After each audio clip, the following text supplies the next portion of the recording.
J'ai écouté attentivement les débats et je dois dire qu'il y avait des choses très intéressantes dans le débat. Le point d'amélioration, c'est la structuration de la pensée. Il faut structurer sa pensée pour ne pas tout donner en vrac. Il faut structurer sa pensée. Et la structuration de la pensée entraîne naturellement l'organisation des arguments en termes de priorité. Sachez que lorsque vous êtes dans un débat, vous n'aurez jamais tout le temps pour déployer tous vos arguments. Et donc, sachant que vous avez un temps limité, vous devez avoir vos arguments phares que vous ne pouvez pas quitter le plateau sans avoir présenté. C'est ça le plus important. Je vous donne un exemple. C'est cela qui m'a amené à demander la parole. Les deux jeunes dames qui, dans le débat sur l'âge électoral, avaient la tâche difficile de démontrer en quoi ça n'était pas nécessaire d'abaisser l'âge électoral, avaient deux arguments importants et qu'elles ont avancé, mais elles ont noyé dans le flot des arguments. Elles les ont avancés. Le premier argument, c'est l'argument, comme elle disait, à juste raison, de la formation, de la préparation de la jeunesse à utiliser à la fois de façon consciente et optimale le droit qui leur serait ainsi conféré, de pouvoir être candidat ou électeur à l'âge de 18 ans. Donc il faut les préparer à cela. D'où leur argument, rappeler avec raison de la nécessité de rétablir l'éducation civique dans nos formations depuis, d'ailleurs, à mon avis, depuis l'école primaire. Il ne faut pas attendre l'université. D'ailleurs, nous, c'était à l'école primaire comme tout. Ça, c'était important. Mais il y a eu un argument qu'elles ont avancé, mais elles l'ont fait effleurer. Et d'où, j'allais dire un peu, pas ma déception, mais mon insatisfaction. Parce que, bien présenté, vous auriez pu enfoncer le poing à vos adversaires avec cet argument-là. Il s'agit de quoi? Et vous aviez des arguments assez dégagés. Je dois me le dire.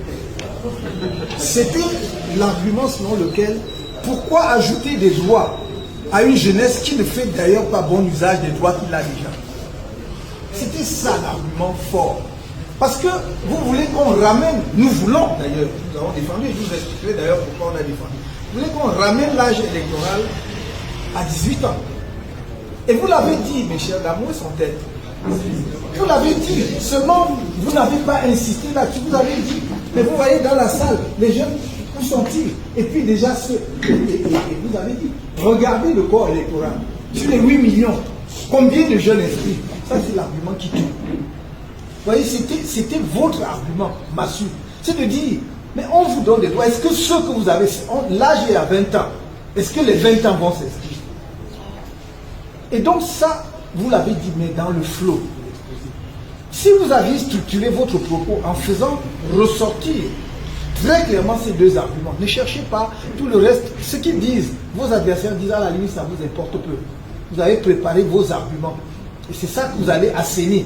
Le premier, c'est que ne donnez pas de droit sans permettre aux bénéficiaires du droit de pouvoir les utiliser de façon optimale, parce que vous les y avez préparés.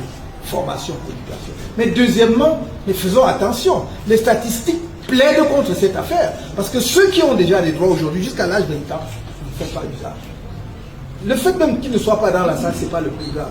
C'est de dire, parce que là, vous donnez chiffres à l'appui, personne ne peut contester. Ce sont les chiffres de l'ECA, ce sont les chiffres de l'Institut national de la statistique. Les jeunes ne s'inscrivent pas. Pourquoi ouvrir davantage? Mais maintenant, je vais juste vous dire pourquoi nous, on avait plaidé pour 18 ans. C'est simplement que les statistiques aussi montrent que la population camerounaise, la structure d'âge au Cameroun, est qu'à 70%, les Camerounais sont âgés de moins de 35 ans. 70% de la population, sinon un peu plus d'ailleurs. Donc cela veut dire qu'il n'y a pas de raison que l'on exclue une frange aussi importante de la population du jeu politique, au motif que, effectivement, il ne serait pas... Le troisième argument que vous avez avancé, et qui était pertinent, mais qui s'applique d'ailleurs à tous les cas, c'est de dire qu'ils sont fragiles économiquement, donc ils pourraient être plus vulnérables, pour ne pas dire à la corruption politique. Mais c'est vrai dans tous les cas de figure. Ne croyez pas que les vieux ils sont moins.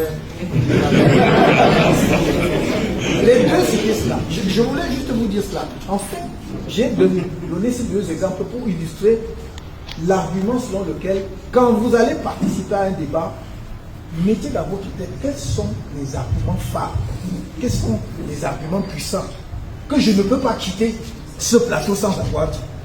Peu importe ce que les autres vont dire.